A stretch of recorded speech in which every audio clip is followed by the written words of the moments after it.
If you've ever found yourself staring at a blank page wondering what to paint next, I've got the perfect answer. Feathers. They're quick, they're calming, and they're the ideal subject for practicing almost everything, from colour mixing and brushwork to wet in wet techniques and even tiny finishing details. And the best part? You don't need a reason or a plan. You can paint one in just 15 minutes and feel better for it. So let's get started. I'm going to show you exactly how to paint a lovely feather, and once you've tried this, you'll never look at feathers the same way again. And don't forget to check the description below for the free sketch and more watercolour inspiration. Okay, so before we start painting our feather for today, I'm going to just quickly show you some of my practice work that I've been doing this morning, and also just quickly run over the paints that I'm going to use. I've been doing various different bits and pieces in this book here. This is hot press paper, and so it's quite smooth, and the result that you get is a little bit different from what you get when you're painting on cold press paper, but it's quite nice. And just to prove that you can paint on relatively thin paper, this is 160 grams, whereas normally we're actually working on something thicker than that, aren't we? 300 grams, so basically twice as thick. And often we're using cold press, whereas this is hot press, and so that's okay, that works. These ones are Meaden sheets, and these are the ones I came up with yesterday. Different kinds of things. You can do all sorts of different things, and I think the embellishment that you put on at the end is the most important thing. So what I'm going to do today is I'm going to first of all show you how to draw and paint a simple shape. Then I'm going to do 3 on a page, and we'll do that together on a slightly bigger piece of paper than that. So the paints I'm going to use, I've selected a few colours, and they are namely these. I've got 4 VH Aquarelle colours there, which are beige, pink, sepia, phthalo green, and slate grey. If you don't know VH Aquarelle, it is a handmade paint company in Germany, actually, and this is the set that she's got on her website, which has got my name on it, because I chose the colours to go in this set, because I wanted a nice floral set, actually, but it works just as well for pretty much everything else that you can think of. These are they swatched out. Some are missing because they're over here. They've gone walkies. There we are. So yeah, that's over there in Germany for you if you're interested. So I've got those 4 there, and these other 4 are out of my Kuretake set. We've got yellow ochre, rose madder, turquoise, blue, and indigo. And I've arranged them on this palette here, just so that I can keep them separate, because it's easier if I have them all together in a nice little arrangement like that. And as far as the golds are concerned, because I'm probably going to use a little bit of gold embellishment, I've got 3 different options to suggest to you in case you're in the market for gold paint. We've got this one here, which I've placed it in this tin. It didn't come in this tin. This tin actually came from Meaden, I think. Yes. And this is her gold series here. There's 6 different golds, and they have different sizes of pigment pieces in them. It's mica, I think, that makes them shiny, but they're all different sizes, as you can see, and slightly different colours. So you've got a real variety of different golds there, which is nice. But not only a different colour of gold, but also different sizes of shiny thing. So this one, for example, is quite big pieces. This one is quite small pieces. So if you're into gold stuff, that's a really good one to explore. And you can get that from Etsy. And if you go there, you can get 10% off her prices if you say Diane 10 at the checkout. And I've put a link to everything in the description below. We've also got here, so that's these ones. These are the 2 that I sort of thought I might use. That's the one on the left, which is the most biggest pieces, and this is the one on the right, which is the smallest pieces. Then I've got the fine text set.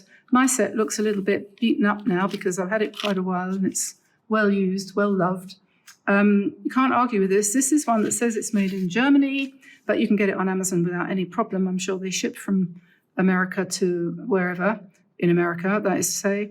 And you've got 5 different shades of, 4 golds, one kind of, what do they call it? Champagne, is it? No, moon gold. What have we got? We've got Tibet gold, Inca gold, Arabic gold, gold pearl, moon gold, and sterling silver. well, whatever, but they're all kind of gold. What you have to do with these, all of them, is you have to wet them before you're going to use them, because otherwise, it's a so dry climate here. Paints that I've brought from France, and I've got them here, and I've had them here for a while now. I left them here when I went back after our last visit, which was last October, and they're all starting to dry out. And the Kuretake ones particularly are kind of pulling away from the edges of the pans as they shrink back in horror at the dryness here. But and I know a lot of you in places like Arizona and so on deal with this kind of climate all the time. It is a little bit difficult for watercolor, but it's okay, can be done. Now this is another set which is very inexpensive. This one is available at the moment. It used to be Lightwish that I recommended, but theirs has gone very expensive. This one is from somebody called, I think it's Tingo or something like that. It's in the description below. And you've got in this one, you've got silver and sort of champagne color and a bright yellowy gold and so on. I can't remember what the names of them all are, but these are very intense and nice. Tingy or something like that. I don't know. Probably from, I don't know, but I'm sure they ship within America. Anyway, so that's that. Might use that one too. Don't know, but I have it available if I want to use it. So that's good. Brushes, you could do your center vein possibly with a rigger like this one, a long pointed brush. I've tried that and I'm not 100% confident with a rigger. It's a bit tricky. So what I usually use is for my feathers, I tend to use a ordinary round brush. It depends on my mood. I might use something this small, which is about 4, I think, or I might use something this size, which is about a 10. None of them have got numbers on them. I don't know why. They're very shy about their weight.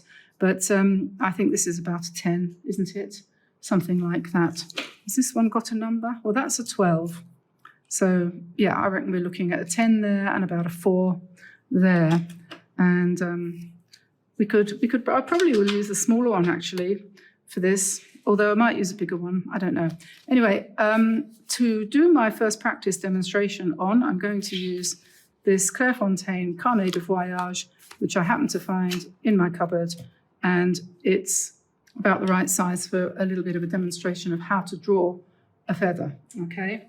So let's get started on that. And while I'm doing it, I'll tell you what I'm doing and why, and I'm going to go over what I've already drawn because I'm a bit of a coward and I don't like making mistakes. So anyway, you probably can't see this, but I will start at the bottom because I like to do that. And basically what I would do first is draw a little curved line like that, which is from the bottom here to the top. Now, I did sit down and make a list of all the different names of the parts of the feather, because I wanted to be able to sound as if I knew what I was talking about. And I'm just going to look it up here. Here we go. This is my sketching from this morning. I've spent literally all day doing this video. It's now 3 o'clock. It's got to be up tonight by 10. And we've had all sorts of problems today. But amongst all of that, apart from the things I've had to do, like make bread and deal with cleaner and deal with health issues and so on and so forth, we've done some research on the names and parts of a feather, and they are really very fascinating. I don't know whether you realised. I certainly hadn't realised. This is called the shaft, the bit that goes up the middle, but the shaft has got 2 names. At the bottom, it's called at the top it's called the rachis, or I don't know if that's how you say it. I think so. And at the bottom, it's called the calamus, where it joins into the bird. You know, those little goosebumps on your chicken, that's where the feathers come out of, isn't it? And then each bit that comes out of the shaft is called a barb. And all the barbs together, all of these barbs that do this, when they're added up together, they are called a vein. So a V-A-N-E. So every feather has got 2 veins, one on either side of the shaft, right? And then each barb, which comes, if that's the shaft, this is the barb that comes out of the shaft, and each one of them, and there are hundreds, has a Barbie cell come off of it, Yes, and that's what it's called. And then a barbule come off of that. And then they all zip up together like a piece of Velcro, and Bob's your uncle. You've got a lovely smooth feather with two lovely vanes which catch the wind and propel the bird through the air. And it's an amazing thing. So we can do tribute to the birds that fly around us, and we paint enough birds, don't we? So it's about time, really, that we did a bit of painting of feathers. Now, let's go on with that then, and I shall know what I'm talking about. I've got it written down in front of me now. So what I suggest you do when you're painting your feather is not to worry too much about variation. If you look on Tinternet or on YouTube or Pinterest or wherever, you'll see lots of weird shapes of feathers, but you can get into that once you've kind of experimented a little bit with the basic shape. And you can see in the title of our video how I mention that feathers are going to be my new best friend. This is going to be my, what do you call it? What am I going to call it? I can't remember. My new obsession, that's it. New obsession, compulsion, or whatever you want to call it. Because I've painted an awful lot of leaves over the last few years. I've also painted quite a few feathers too, but we often say, oh, it's my go-to thing is to paint a bunch of leaves on a background or whatever, and I do that an awful lot, but I'm going to start suggesting that we can branch out a little bit, if you'll forgive the pun, away from leaves and into feathers, because they are a brilliant background. Same as leaves. Leaves can do the same thing, but I think feathers are even better. They're a brilliant background for embellishment. And you can do as little or as much as you want, and you can make them whatever shape you like, because they basically come in literally millions, I am sure, hundreds of thousands, if not millions, probably millions of different shapes and sizes. So you can do whatever you want. Anyway, enough of my rambling. So we'll do that curved line all the way up to the top. And then you can either start at the top or you can start at the bottom. I would probably suggest we start here. And that's about, I don't know, an inch or so up from the bottom. And we're going to go round in an oval, basically. The key thing with a feather is that one of the vanes is wider than the other. That's almost always the case. With a real feather, I think almost always, one side, and especially the common ones like pigeon's feathers and, golden eagle feathers, things like that, one side of the feather is always narrower than the other. So that's the key. And that anything that you do like that is going to look like a feather. So you go up all the way to the top very lightly with your pencil, and then on the other side, bring it out a little bit further.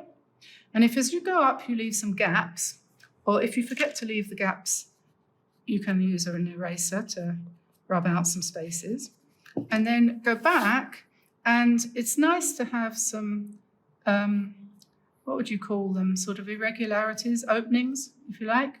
So you go back and you put some openings in to make it look like a feather rather than a leaf on a stick. And then down here, we're going to have our, what they call the after feather, which is the downy bit, which helps to keep the bird warm, which lives next to the skin. And if you've wondered how poor cock robin stays warm in the winter, it's because he has lots and lots of after feathers close to his skin that keep him warm. That's what they say. So there we are. That's our basic shape. And I'm going to paint this one wet in wet. So I'm going to take a reasonably big brush. I think I'll take this size 10 or whatever it seems to think it is, and I'm going to wet the whole brush, the whole feather. Well, don't they use? No, it's for pens, isn't it? They use the quill, which is this bit down here. They used to use that for writing with, didn't they? It must have been very difficult in the olden days, didn't it? Used to be. So I'm just wetting this. And I just wanted to quickly say, while I'm wetting this and waiting for the water to soak in, a few people have asked me or expressed surprise at the fact that I'm in Egypt at the moment. I'm actually at the moment sitting in my living room, so hence the slight background noise from the cars outside and the slight, echo, that's it. We only have a few pieces of furniture in here at the moment, and these apartments, the one that we've bought here, they are ceramic tiled floors and concrete walls. Obviously, they've been plastered, and very high ceilings. And at the moment, we're waiting for the curtains to be delivered. Once they arrive, I think it will improve things a lot. But you have to have things made here, really, if you want nice things. So you have to wait for them to be made. You have to go and buy the fabric, and you have to talk to a man nicely who is going to make them. And you have to then you have to cross your fingers and hope that what he actually makes is what you think you've explained. Might not happen. So anyway, we'll see. I'll show you them when they arrive on Tuesday, just before we go home. Now, let's do the first one. This one is just a demonstration. I'm just going to, I think I'll pick up some sepia here. This is sepia. I did say, didn't I? Did I say the colours that I was going to use? Beige pink, sepia, phthalo green, slate grey, yellow ochre, rose madder, turquoise blue, and indigo. So I'm going to pick up some sepia, and I'm just going to drop that into the wet here. And I think the funny thing about feathers is that they always look a bit wrong when you first start with them. They really do. So what I'm going to do, I've washed off my brush, and I'm just going to drag the colour down and let it flow and become nice and pale. Now this is just a kind of demonstration, this one. It's going to be a little bit haphazard. Let's try and make the second one better. But anyway, so we'll just, because this paper's a bit, it's not nice and solidly glued on its block like the Meaden paper is with its, what do we call it? Call it a block, don't we? Yeah. Now I'm just sort of pulling the colour out a little bit to give an irregular edge on the feather. Just pulling it out here, there, and everywhere. And if we find that we've lost our gap, we can always just blot it out with a tissue and then come back in and spread the paint again slightly differently. But we're not going to worry too much about the effect because we're going to paint over the top of it in a minute. And we'll put some watery beige paint there for our after feather. I like that name, don't you? So we'll put a bit more. I'm going to do this one basically in one colour. I'm just going to drop in some more irregular sort of darker brown up here. Maybe we'll drag it down a little bit down here, and maybe a bit over there. Not too much though. Yeah, so I was talking about why I'm in Egypt. One of the reasons that we came here, well, we have the apartment. My husband is Egyptian, and he's been having some health problems recently, and he came here to have a growth removed from his neck, a big lump, a big lipoma, which he's had done. And I tell you, his mood has not improved. And anyone who knows me and is a regular viewer will know I do occasionally mention the fact that he's not the most even-tempered person on the planet, but what can you do? Anyway, it's life as usual here. Just because I happen to be in Egypt doesn't mean to say I'm not producing videos. I would point that out to anyone who questions that. And there's not really very much difference between what we do in France and what we do here, except actually it's just a lot hotter here, you know, and a lot more difficult for us because we can't speak Arabic. I can say a few things. I can say shukran and afwan and sabah al-nur and sabah al-ful and stuff like that. I can't have a conversation. And also, I mean, we've had some really difficult things happen. I think my husband's actually quite ill. I don't know what the matter is with him, but something's up. But he had a nephew die in December last year, and his brother is, well, I don't know what his brother is. But like everybody else, we have our problems. And just because I'm a YouTube tutor doesn't mean to say that life is easy. I have my own health problems as well. I'm 72 next birthday, believe it or not, if I live that long. And, you know, anyway, so there we are. That is a beige feather. Not finished yet, though, because we need to do some hairy... it's dry already. That's another thing. isn't it? That's another thing. Everything dries really quickly here, so we'll just do some wiggly lines just to kind of indicate some of the feathery bits on the after. Whoops, after, that's good. After feather. And we'll put some dark down here.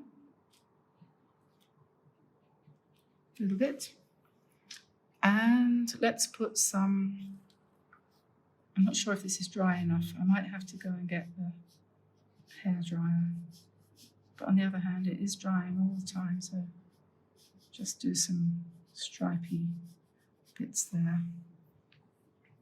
And perhaps we'll make this one up here a little bit darker.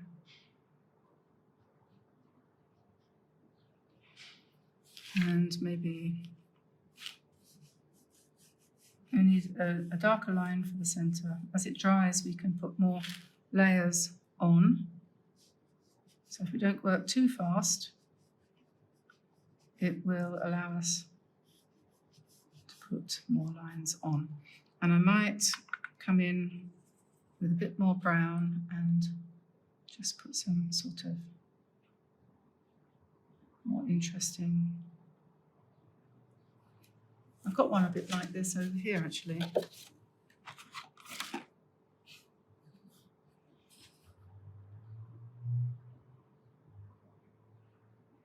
I'll give it some stripes.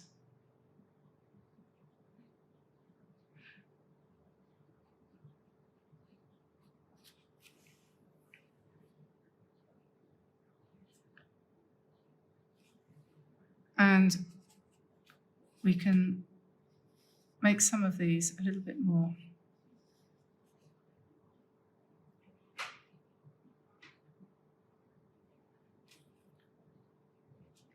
you don't have, I'm not trying to make this realistic, by the way. Only realistic in the sense of that you should be able to see that it's a feather, but not realistic in the sense of it resembling anything specific. You know, no specific accurate feather to be intended. That's too dark. Okay.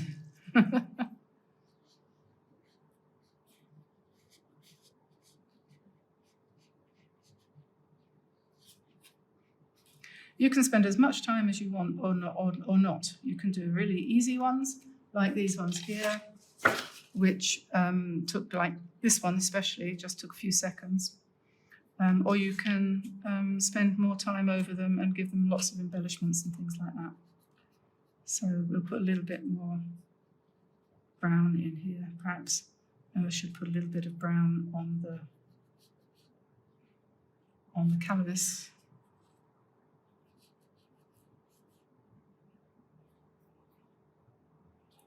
And we'll put a little bit more brown in here. I'm going to get the hairdryer in a minute. And maybe this is dry up here. I can put some circles. I'm still using the same brush. So we've got some nice stripes there, and we can put some nice circles over here. And the little details like this just make all the difference.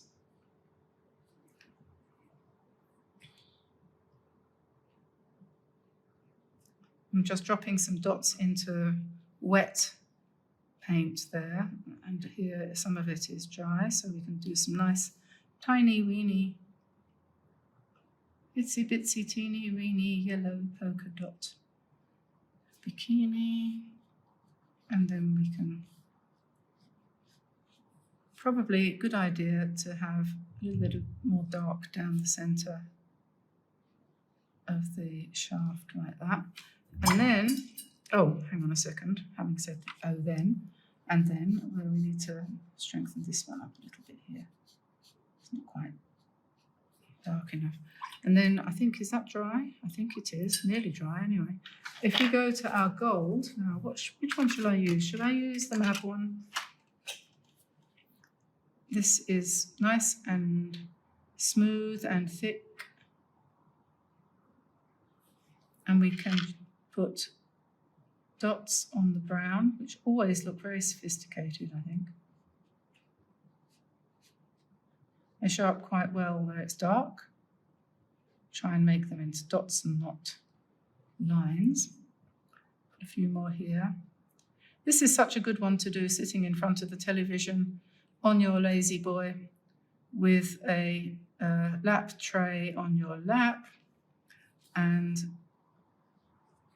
your headphones on and your husband listening to football and you getting on with being creative. Okay.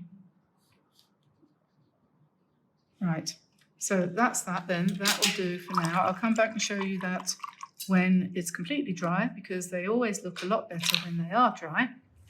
And I'm going to pop over to my pile of paper and grab myself a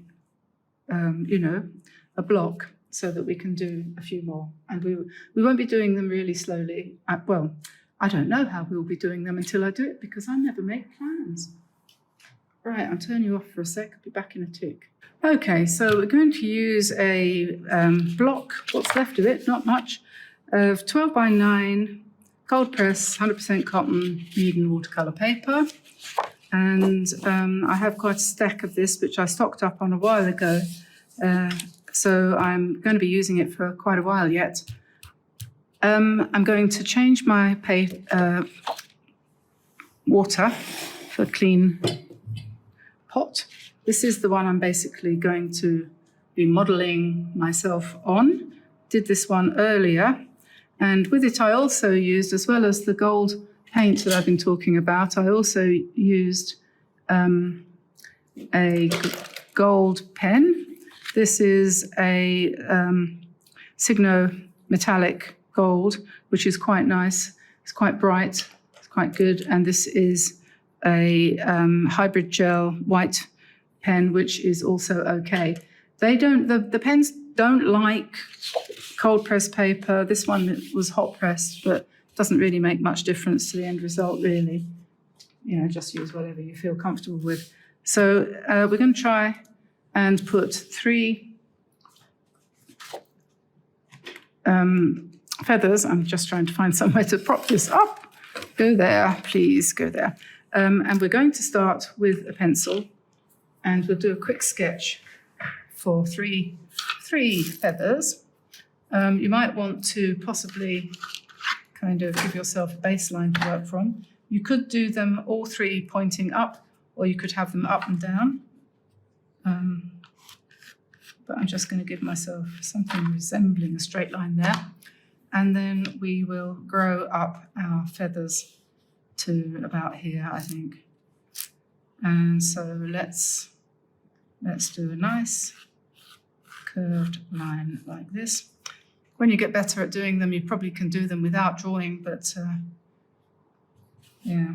So we'll go a little way up, and we'll start with, should we make this side the wide side, and we'll just go up and sort of do these broken things, and we go up to the top and then round, and then we'll come down on this side narrower with fewer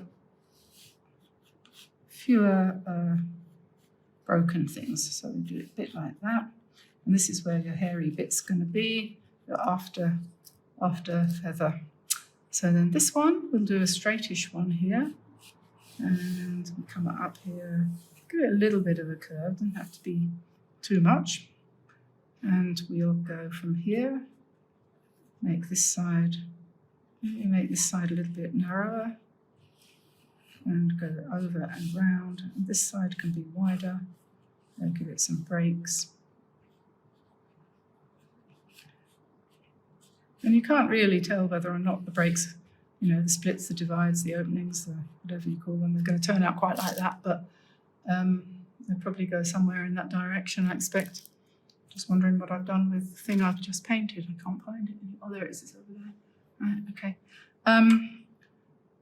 Right, and then number 3, this one's curved that way. That one's kind of gone a little bit like that, so let's do this one a little bit straighter like this. And we'll go from here, and I'm going to go narrow on this side.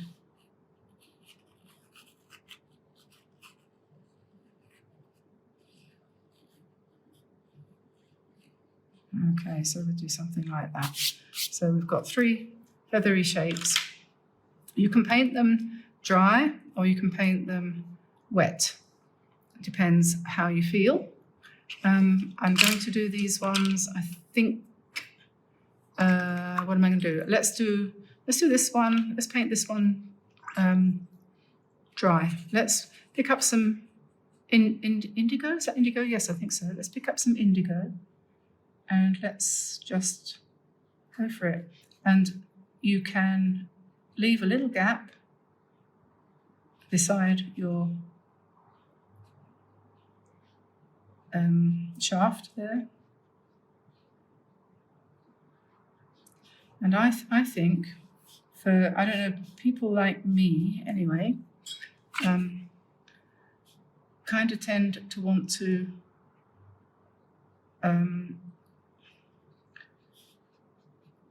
what am I trying to say? I don't know, I forget it. Doesn't matter. What do I want to do? I don't know. I'm going to put colour in and then come back in. That's what I was going to say. So it'll end up a little bit wet in wet because we'll paint the feather first. And, you know, I don't always do things the same way as I intend to do when I start out. Sometimes your mood will affect your painting world enormously. And I think I'm probably trying to organise things a lot at the moment, so maybe my paintings will be a little bit more, you know, unitone, so to speak. Let's put a little bit of water in here for our after feather. And then let's go back to the blue, and let's put in some dark blue at the top.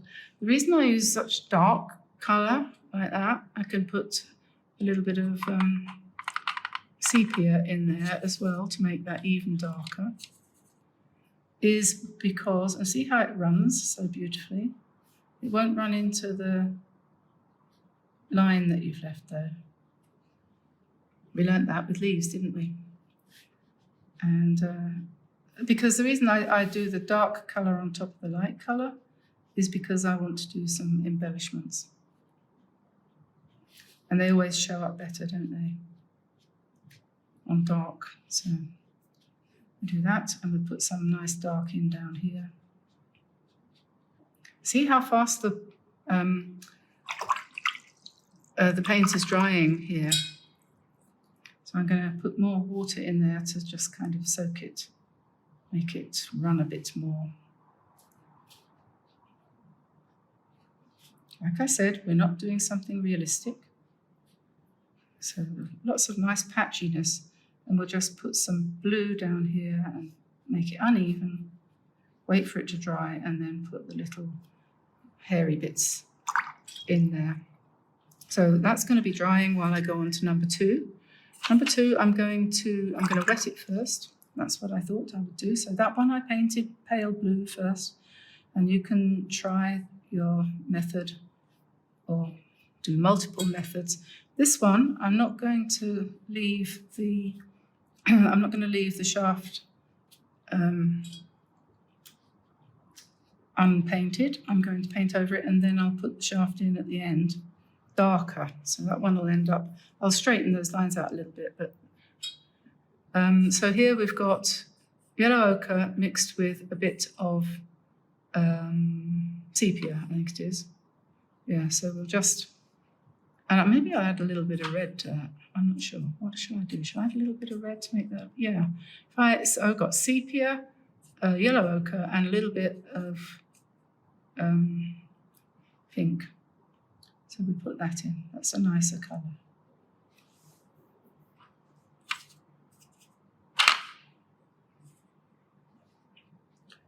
And we'll paint down. Let it go nice and uneven.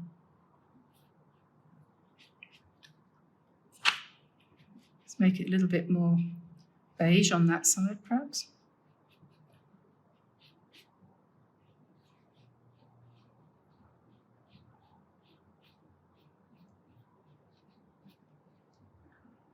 Okay, and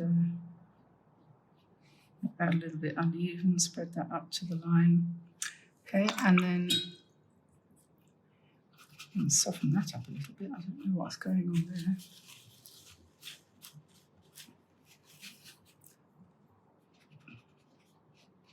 Do the same thing here.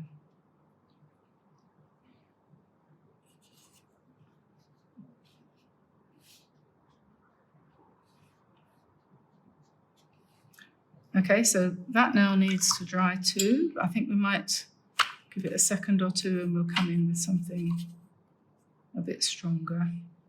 Maybe here, down one side. A pink feather.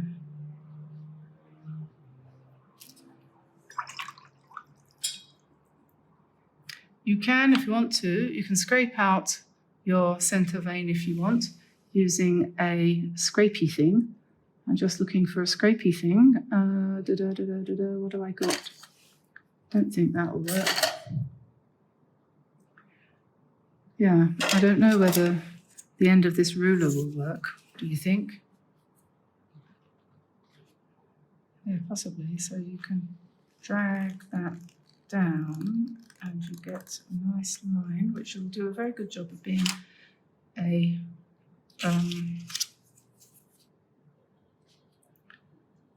shaft. Right, so now number 3. Number 3 is going to be, I think it's going to be green. I mixed up a bit of green here, I think, didn't I? Yes, this is nice. So we'll come in here and we will put this lovely soft turquoise kind of green in and drag it down.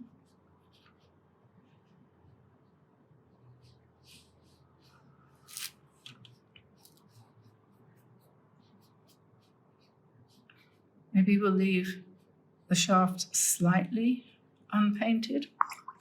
And then I'm going to make this side kind of pale and the other side kind of darker.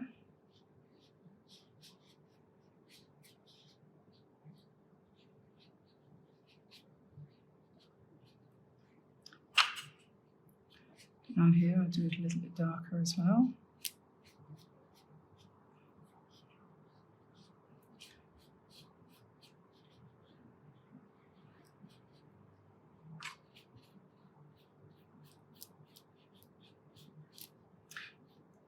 If I ever forget to tell you, if I say to you, oh, I'll put the connection, the link or whatever to such and such and so in the description below, and you can't find it, that's because I've forgotten.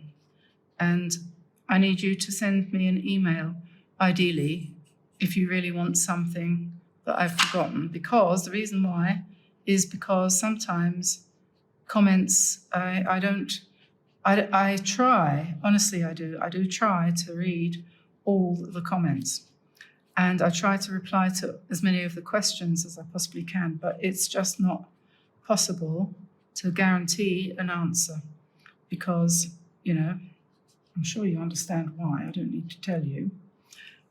Life gets in the way a bit sometimes and I have to occasionally eat and go to the bathroom. So I'm just going to put a little bit more pink in here and a little bit more blue in here. And we'll put some water here and a bit more green.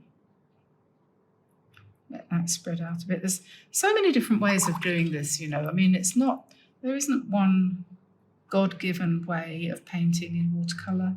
And anyone who thinks that there is, you know, quite weak in the head, really. There is a way for everyone. Everyone has their own way. I have my way, you have your way, Joe Bloggs has his way, and we're all right. We can all do whatever we want. So that's your underlayer, okay? And it is quite wet. So what I'm going to do now is I'm going to treat it to a blast of the hairdryer, and then I'll come back and we'll do some demented embellishments. Now, there are lots of different ways that you could embellish these 3 feathers, which actually I'm quite pleased with the way they've turned out so far.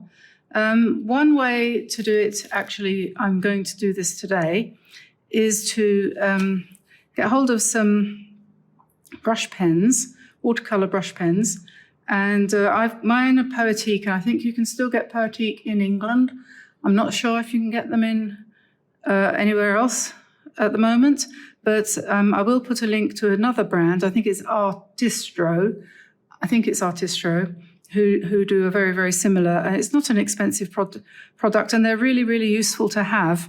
I've only got a few of them with me here in Cairo at the moment because I couldn't carry everything, so I just brought my favourite colours, and I've got Pine Tree Green here, which is the one I'm going to use for this green feather, and I'm hoping I can find a pink.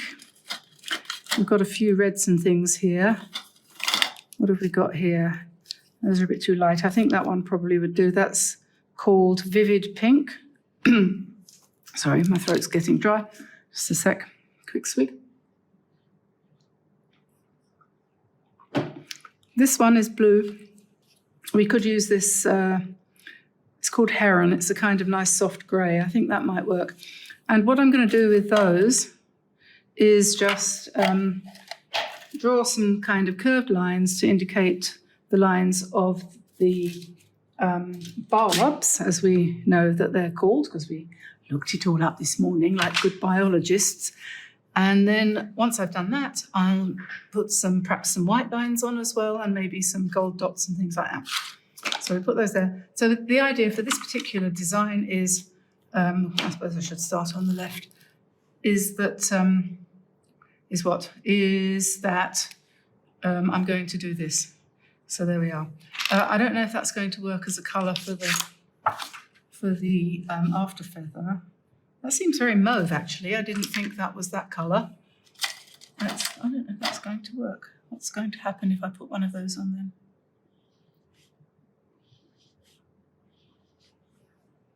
Well, that's okay. It doesn't really look that different, does it? And you can bring your pen, which has a lovely sharp point, up the middle here and just kind of give some shadow on the side of the shaft of the feather, like that. And then you can do another set of barbs here. They have a lovely point, these things, and they're much easier to use than a brush when it comes to doing silly little things like this. Really. And you can use them to make dots as well if you want. You can go circles like that. This kind of embellishment or doodling or whatever you want to call it, I had never done it before until relatively recently, actually. And I'm always amazed by how, as you build up your different design on your doodle thing, it kind of just gets better and better as you go along. It's quite interesting. So we'll put some up here as well.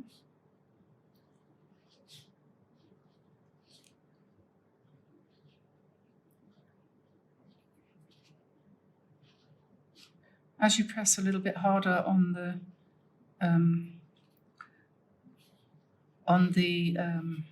tip of the pen, it goes a little bit thicker, if you know what I mean. So I'll put some more down here. But you can have lovely fine lines like that if you don't press too hard. So then down here we'll do our little lines. You can do them so much finer than you can with a brush, it has to be said. I think everybody really, I'm not trying to make you buy things. If you don't want to, you don't have to, do you? You don't have to listen to me. But if you have a set of these, you will find that you'll be able to improve a lot of the work that you think isn't terribly good. It will actually be easy to improve it using these pens. You can make all sorts of corrections and you can make lots of fine details. And that's what we need, isn't it, when we're doing this kind of work. We're not doing high art. No, we're not. And I'm doing a quick, I know what I was going to say. I was going to say earlier, I said I can't remember what I was going to say, but what I was going to say was the following. I'm going to do some quick embellishments because I think I've kept you long enough and you don't want to hang around here forever. Now, the first one I'm going to use this pen, right, for the gold. I'm going to go round these little circles that I've just done. And I'm going to go between these lines that I've just done with the pen. You wouldn't try and do that with a brush, would you? Not unless you were very, very steady-handed.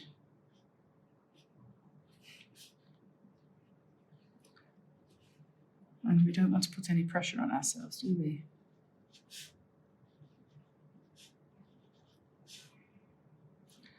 So let's do this. And I'm going to try and straighten out down that white line. I think I might do it with white. What do you think?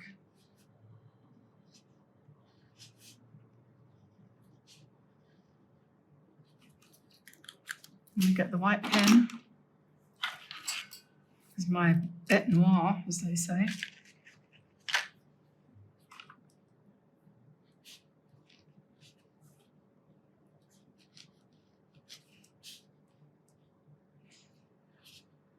And we need a little bit of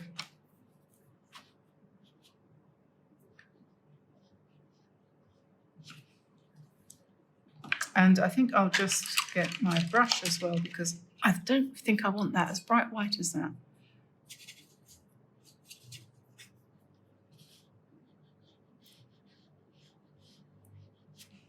So yeah, we could just go over that, give it a little bit of shadow, and then a little bit more blue in the after feather. Okay, and then what should we do next? Let's go to the mattresses. No, go to the Coliro colours, golds and things. Let's pick up a little bit of that on our small brush. And I'll just really trying to show you different options, really. If you enjoy embellishing things with gold and stuff, then you should have lots of different ways of applying it onto your painting. So here we are, we're going along here with some lines put on by brush.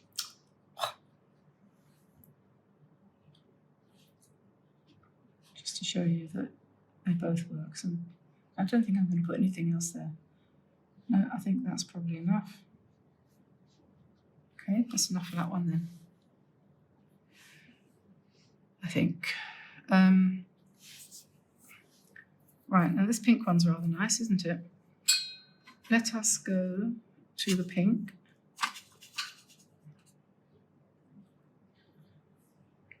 Now, we could do on this one some of this. So I've just mixed up a little bit of rose madder .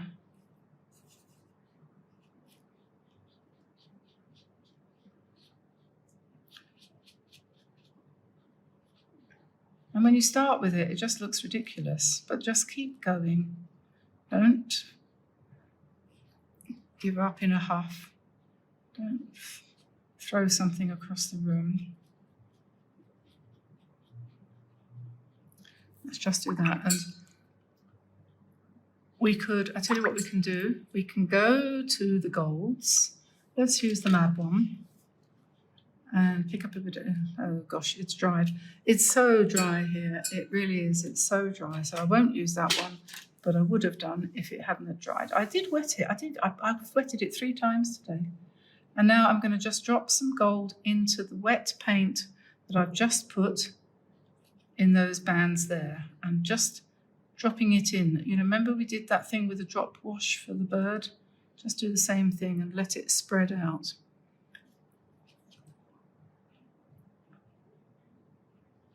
And usually, when you do this, it looks quite pretty once it's dry. And then maybe down here we might do some dots. I'm going to go round them, I think, in pink once they're dry.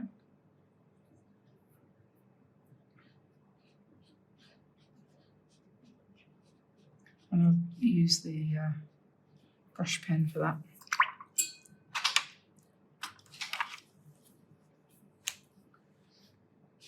Let's put some, oh look, it's Barbie pink.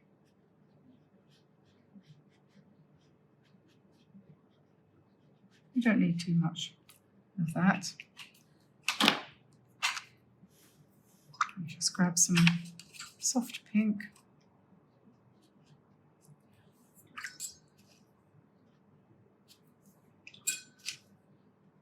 Oh, it's made that run.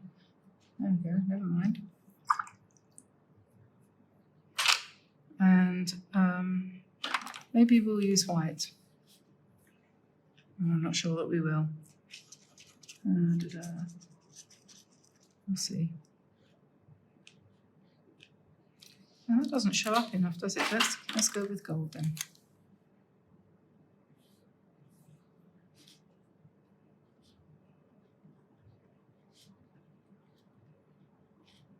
Just gives them a bit more form.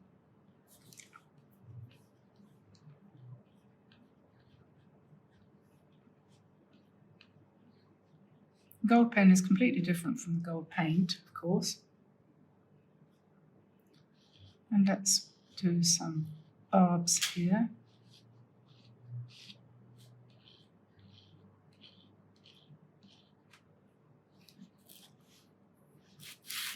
And I think I'm going to go up the middle using my brush. To do a bit of shadow down the side of the, what do you call it? Shaft.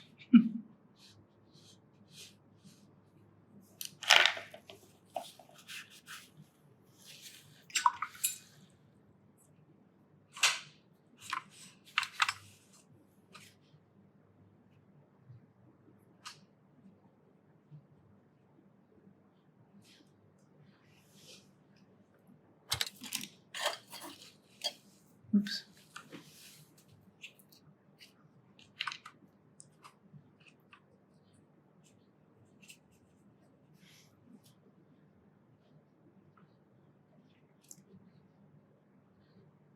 I didn't realise that was going to run, so I'm just painting over that with some white gouache, which is fine, and when that's dry that will be fine.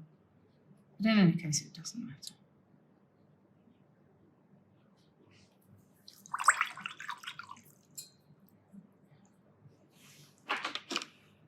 And the last one is the green one, and we're going to keep this one really simple. Find our green pen, go up the middle.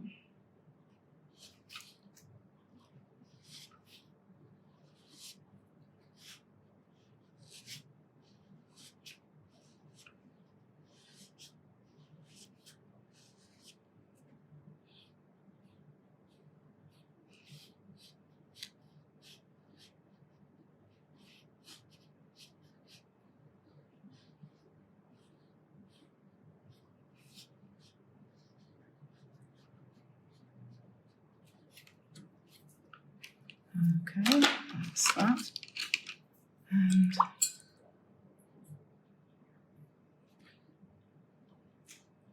let me think. I'm suffering from a slight, what's the word, lack of imagination at the moment, or creativity. I'm sure you'll do much better than me when you give it a try. I do hope that you do give it a try. See, now that actually looks rather good, doesn't it? You know, green is much more forgiving than some of the other colours, it's true to say. Where did my green go? There it is. Yeah, if you give these a try, I hope you share with me in the comments below how you found it. Let me know if you had any problems or whether you enjoyed it, and so on and so forth. That would be lovely to hear from you in the comments. And don't forget to give us a like and subscribe if you feel like it. Not quite finished yet, but getting there.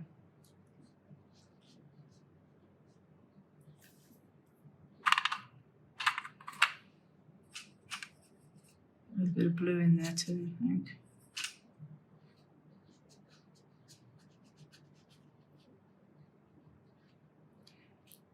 Yeah, so if you do decide to give this a go, I would say go for blue or green. If you can see here what we've got, the pink is very pretty and all that, but it doesn't show the embellishments as much. The blue and the green are much better from that point of view, I would say. Wouldn't you think? Don't you think? Isn't that true?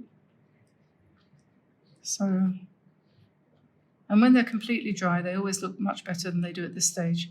You could say this is the teenage, sorry, mustn't say that, the ugly phase, the ugly stage. Ugly? Well, I said that the other day and somebody said, no, I shouldn't say that, so I won't say that. But,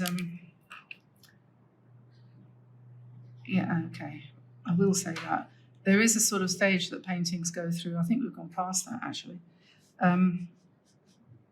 where they look as if they're not working. And then they get through it and everything turns out okay. Just going over that white again to make that sit back a bit. And you could put a bit more green in the middle of those circles, make them a bit more three-dimensional, couldn't you?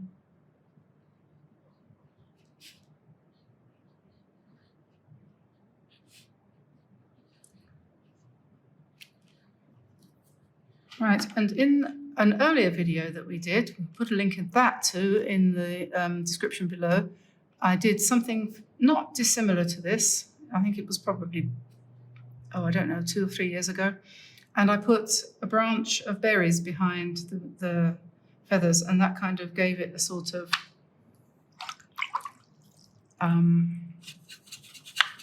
little bit more interest, I suppose.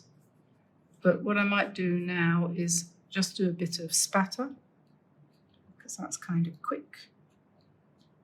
And somehow, spatter always improves your painting. You put some blue and then some mauve, pink with blue. And then we'll go to the green on this end. And I know, fashionable, not anymore, but I still like it. But what I usually do, or often do, is kind of wash some of it out a little bit, so it's kind of a little bit smooshed.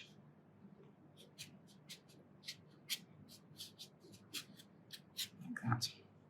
Oh, look at that lovely drop of water that's landed there. So there we are, that's that. I'll say goodbye now. I'll see you again soon. I hope you enjoyed that and have fun with that. And this is going to be my future warm-up go-to, I think, when I'm painting in private and I want to do something easy and quick and loose and creative and most of all, easy and fun. So I say bye-bye now and bye-bye from me and bye-bye from him. Bye-bye, everyone. Bye-bye.